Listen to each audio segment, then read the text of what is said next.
The second point in my relationships I want to bring up is the fact that I was able to maintain relationships on both ends of the spectrum, where at the final nine, I was split between two crossroads. You had the people that were in the tribe chat a lot, the people like Internet, Greg, Jolene, and then you had the people that were pretty clearly like working together in Luke, Heidi, Trey.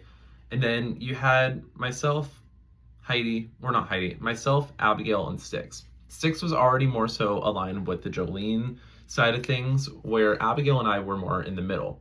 I knew that it was in my best interest to try to play the middle as much as possible. So I worked with Abigail. We figured out a way that we could work with the Trey, Heidi, Luke side of things for a couple rounds while also maintaining a relationship with the other side. Because of the trio's strong relationship, the Heidi, Trey, Luke one, I knew that they were going to be targeted before Abigail and I. And so at the final 8, I think I mentioned this here, where it was the Styx vote, I already told Styx that I was going to be voting for them. I'll explain that more later. But from there, I knew that if I were to vote anyone else at that point and Styx was still in the game, that I was cooked. I did not want someone in the game that I already told that I was voting out to stay in the game.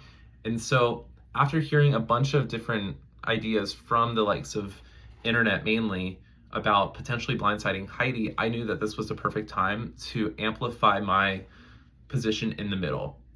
I knew that Greg had 2 idols. Internet mentioned that Greg was willing to play an idol on Styx. And so I went to both Luke and Abigail, who knew about this plan at this point, and said, hey, why don't we just vote for Styx? We all have agreed that Heidi needs to go at some point. And so why don't we just vote for Styx with the expectation that Greg might play their idol and that we can just take out Styx next, worst comes to worst. And ultimately, that worked. I mean, Heidi and Trey did not notice much of anything about our disloyalty.